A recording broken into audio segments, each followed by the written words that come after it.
3 mark question from real numbers.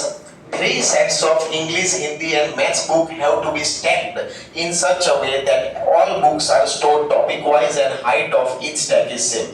मतलब English, Hindi, mathematics की book है, स्टैक करना है, स्टैक मतलब कॉलम्स में अरेंज करना है, एक के ऊपर एक रखना है, ठीक है। The number of English books दिया है 96, हिंदी बुक्स दिया है 240, मैथ्स बुक्स दिया है 336 और अज्यूम किया है कि हर बुक की थिकनेस सेम है। तो पूछा है कि इंग्लिश बुक की स्टैक कितनी होगी, हिंदी बुक की स्टैक कितनी होगी और मैथ्स बुक का स्टैक कितना होगा। स्टैकिंग का मतलब क्या है कि जब आप एक बुक के ऊपर दूसरी बुक रखते हो तो उसको क्या बोलते हैं, स्टैकिंग, कॉलम। ओके, तो सिंपल, या तो एचसीएफ फाइंड करना है या तो एलसीएम फाइंड करना है, वन थिंग फॉर श्योर। लेकिन क्या करना है, सिंपल है। जैसे कि क्लास में अगर 40 बच्चे हैं और 40 बच्चों को कॉलम में मेरे को अरेंज करना है तो वो आंसर 40 से ऑब्वियसली कम होगा। क्लास में 40 बच्चे हैं तो फिर 45 कॉलम्स थोड़ी होंगे, यस और नो। कॉलम्स में भी 4 और 5 और मतलब आंसर कम चाहिए। आंसर कम चाहिए मतलब आपको क्या फाइंड करना है, HCF। इधर भी इंग्लिश की बुक्स 96 है, हिंदी की बुक्स 240 है, मैथ्स की बुक्स 336 है, तो उसको कॉलम में आपको अरेंज करना है तो वो column obviously number of books से क्या होगा, कम होगा। मतलब आपको क्या फाइंड करना है, HCF। किसका, मैथ्स का हिंदी, इंग्लिश का 96, हिंदी का 240 और मैथ्स का 336। ओके, 96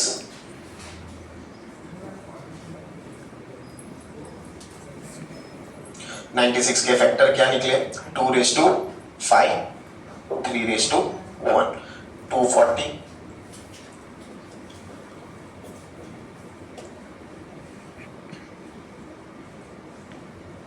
फैक्टर्स ऑफ 240 क्या निकले, 2⁴4, 3⁵1, 5⁵1, 336।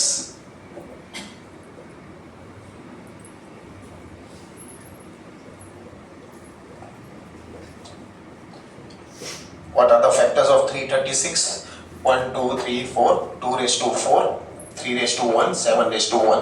तो हमारा HCF क्या आएगा, इधर 2⁵5 है, 2⁴4 है, 2⁴4 है, मतलब 2⁴4, yes or no?